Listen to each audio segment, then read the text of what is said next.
The traditional view of a societal pyramid is that the voters and the consumers are at the top of the pyramid. That's the mass market. Then the government serves them. And then the government below them is the military, the school, the banking system, and so on. And that is very, very unstable.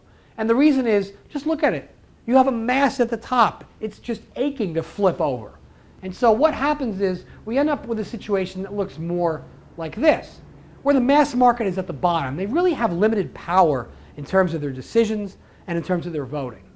A lot of the power starts really in the corporations. A lot of these big companies have a lot of money. They fund the government. People are well aware that the government is funded by corporations and that the corporations control the government. We all know that. But we're in denial about just how powerful that is. We've created a really great illusion of democracy.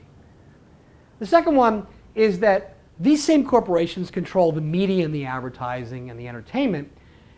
And then the media then presents their advertising and their TV shows and their movies to the mass market to give them the impression that this is the way you need to behave, that if you want to be somebody who's made it in America, somebody who's sexy, that you need to look like this or be like this. And it's a very, very effective programming mechanism that we really, really need to help control that market. And really focuses people on a consumer mindset, which is very, very important to keep them satisfied. And we call this the fat, dumb, and happy formula. And every society has a formula, and ours is the fat, dumb, and happy formula, where people are feeling very satisfied. So they're not going to question the government. They're not going to question where their oil comes from and things like that. Very, very important. Another one is sports. And sports has been used for thousands of years, going back really to the Greeks, but most importantly the Romans, who used the games as a way to distract people from the goings-on of the emperor and things of that nature. And it's also very, very important to control the aggressive male, who is so powerful in our society. We have to really neutralize that power to drive them towards events like sports that really absorb all that male energy.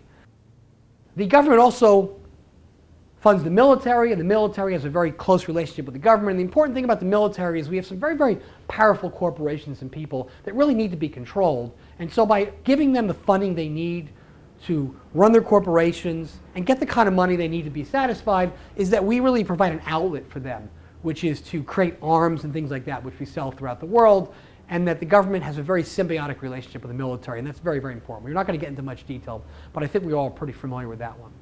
Also, the government funds schools, and the idea there, again, is to really focus on the socialization and really focus on the version of history that's important to really support the idealisms of the government. And the final one is religion, which is a very, very important mechanism for getting blocks of voters. People have chosen to focus a lot of their energy on a few religions, and they make their decisions based off of that. And they're not really going to be questioning what the government is doing. They're too focused on gay marriage and too focused on issues of morality to really focus on economic questions, questions about the educational system, foreign policy. So we don't really want them focused on that. And then finally, we have the money and banking system, which I'm sure we're all here very, very familiar with, how important that is and really exists at the top of the pyramid. So one other point I do want to point out is that people always ask me, why do you need so much money? Why do you keep working? Well, there's really two explanations. One is the obvious one. It's an ego trip, and we all know that. And the other one is that really every organization in the pyramid needs to fund the organization below it in the pyramid. It creates a stable structure. Handouts and handouts, because we have all these people who, remember, are only one step away from being an animal. We want to make sure that they get their fair share. And that is what most sheep and dogs, most of the mass market doesn't understand the nature of the importance of this system.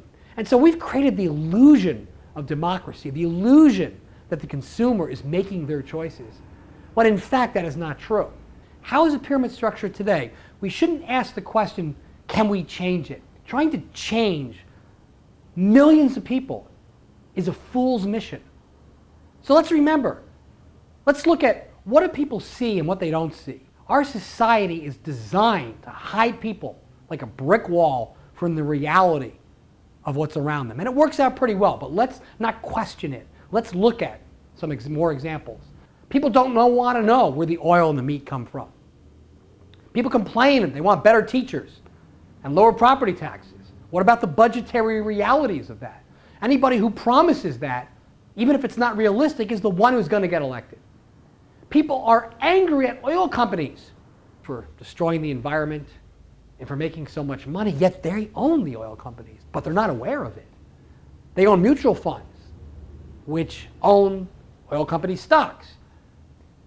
Very, very important to know that the stock market has evolved into a system to control information, to hide information.